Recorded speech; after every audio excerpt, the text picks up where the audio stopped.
It's my feel-good breakfast show.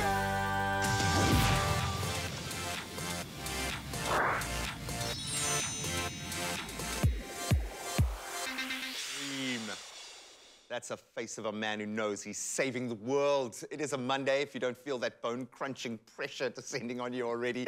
Now, we know there's a lot to take in on a Monday, and of course, after a busy weekend like this, even more so. The Cape Town cycle tour in the mother city was amazing, so congratulations to everybody, even the weekend warriors who got out there and did it. Well done. Of course, we had the Beauty Expo in Johannesburg, so much going on, but of course, lots on the go in terms of the news as well. And news editor Roy Simpson is here to help us unpack them. I'm almost giving you a new job title. I want to call you news editor-in-chief.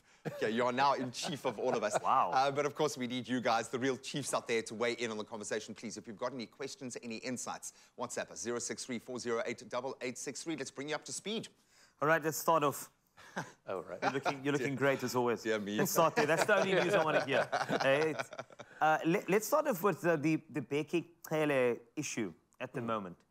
It does seem that the retention of a certain individual is causing a stir. I'm trying to be diplomatic, Roy, so please, can you just hear me out for a second? All right. So let's talk about Bheki Cele and the reasons as to why there's such a furore around the inclusion of such an individual in a certain cabinet, that's all. I think his retention is controversial for a couple of reasons. Yeah. Firstly, he's controversial. Stomach in, chest out. Plug and play, yeah? Well, don't forget when he was KZN MEC, it was shoot to kill. Oh, yes, I remember that one, yeah. Then you've had things since then. He just styled himself as general when he became the National Police Commissioner and introduced the military ranks again, which wasn't popular. By the way, the government's website calls him Mr., which tells you how problematic the general is. But then we had, during lockdown, he was ordering police to arrest people who couldn't produce receipts for their tobacco products, completely outside the law. And more recently, in Krugersdorp, that gang rape, and he was saying that one woman was lucky to be only raped by one person. So there's all of that stuff. There's all these things that the thinking people who think constitutionally don't like him. He's not the kind of person we want running an executive for our kind of constitution. So there's always knives out for him. But since he's been the Minister of Police for the last 5 years, since 2018, murder's gone up, rape's gone up, attempted murder's gone up. And those are the key indicators. He's sort of failing in that sense. The only thing that's really come down is burglary. And you've got commentators saying the reason for that is that people have given up on the police. They simply don't report that anymore. They've just ramped up their own protection or aren't even talking about it, Sorry to cut you off. When you say burglary, do you mean like a farm burglary? No, no, I don't. I don't even know where you're going with that. Don't even. Why is he there? I don't know. At some point, will there be a line drawn where this is going to come to a head, or is it going to be weathering this media storm until it moves away again and then comes back in another 6 months? How do you see this playing out? Probably that one, because he's quite useful in a way. So he has this presence, he has this charisma, he has the capacity to go onto the ground and excite people. So when he says things like shoot to kill and the woman was lucky and stuff like that, I think there are a lot of people on the ground who are thinking that. He can politicize very quickly. and he's in touch with the emotional responses of people. So he's very useful in that sense. He's very good at seeming. So he went down to Khayelitsha, to Makaza in the wake of mass shootings, promised them a new police station would be built there. That was meant to start in November, then January, then February. It's the middle of March now. But still that community is quiescent because he's made this promise. So he's so good at going there and quelling the waters and seeming, really. So he's useful. He's really good at other parts of the job. Exactly, yes. You can wrap your head around that. As we move up the continent, 1 step forward, 5 steps back when we look at Uganda, and maybe you can unpack exactly where they stand, because it feels like quite an absolute when you're saying even if you identify as a member of the LGBTQ plus community, it is now illegal. Fill us in. Well, the legal system as far as homosexuality goes in Uganda is deeply problematic. I think it might rest around the person of the president, Yoweri Museveni. He's been in power since 1986. And that's extraordinary. That's 37 years. It's a different years. Wow. It's a completely different reality. It also means that their reality is largely focused around his particular mindset. And he's described homosexuality as unnatural, as disgusting. So 10 years ago, he tried to shepherd through a bill that would have seen the death penalty for homosexual activity. The current bill, as you said, has 10 years for homosexual activity, including touching with intent. So that's going to be quite pernicious, determining exactly what constitutes a homosexual act. 10 years in jail for that. As you say, identifying as anything other than binary, cisgender, heterosexual. If you identify as anything else, you can then go to jail for 10 years. And maybe the most egregious of them is if you're a landlord and you rent out property to someone who's gay, you can go to jail. So it really is, the law is just saying, we don't want you, get out of here. It's an erasure of your identity. One wonders what that looks like on the ground in Uganda right now, what that experience of life is like for that entire community.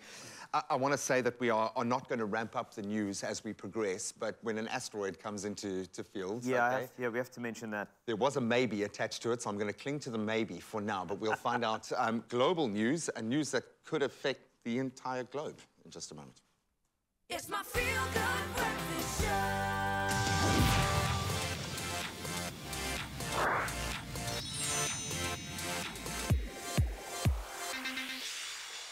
I'm just saying, if you get an intro, you've arrived. It's not only Mzansi that keeps on delivering big stories, but so does your Feel Good Breakfast show, along with Roy Simpson, who's deep diving into all of these newspapers.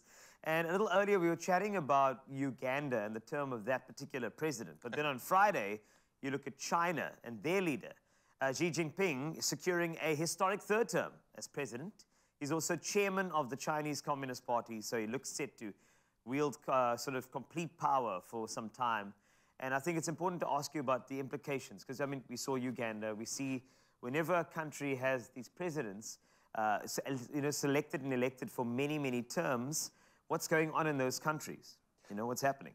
That's always your problem. Then they become kind of imperial in a sense. So it all becomes about the individual, the mind of that one person.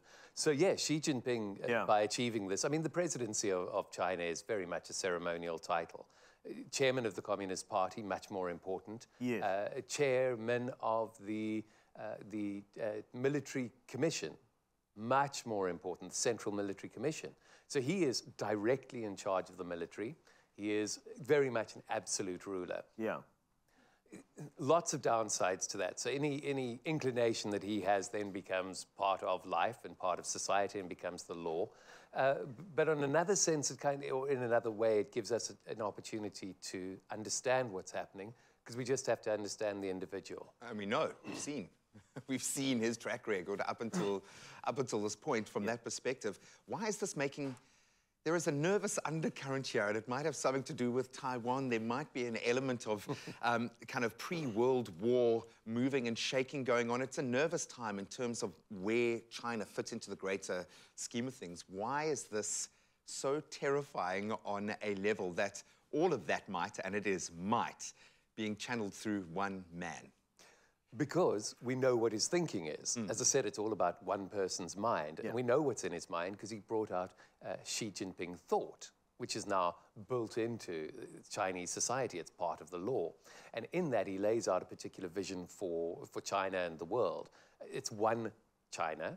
So that already takes us immediately into the issue of Taiwan. And we've seen what's happened with Hong Kong. We know what they mean by one China. There's no duality there. You will conform to exactly the same social and cultural order that's approved.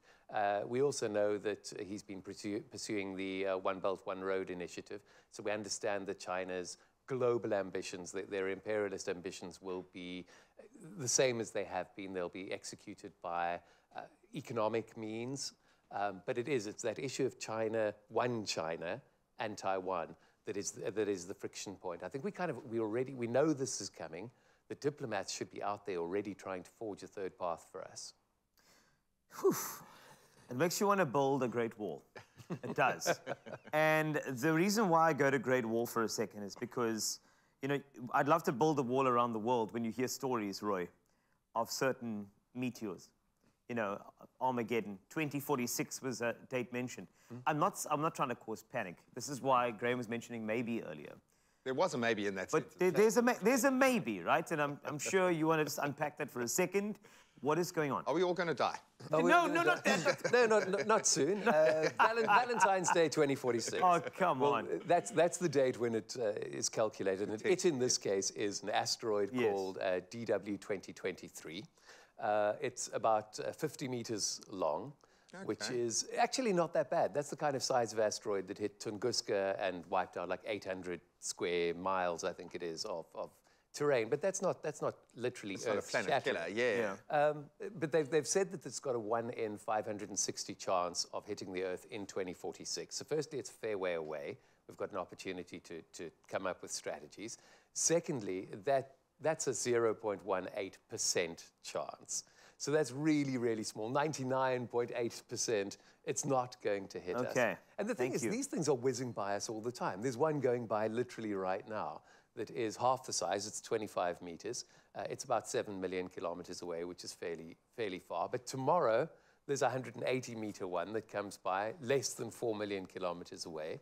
And then on Friday, there's another one, 150 meters, also 4 million Ks. So they're always whizzing by. At what point do we duck? At what point do we just let it pass? No, we're safe. We're absolutely safe. We're good. Wow. The upside is we're tracking them. And also, don't forget, NASA slammed a spacecraft into one and changed its trajectory. So we're tracking them, we know they're there, and we now have a defense mechanism. So this is more like a headline grabber, really. It's a fun thing to talk about. We're fine. Yeah, well, there is a space force somewhere that are taking this a bit more seriously, okay? I promise you, but nothing to worry about, no impending danger as it stands right now. Thank you. I feel better about the world, most of the world right now. Not space, but the world.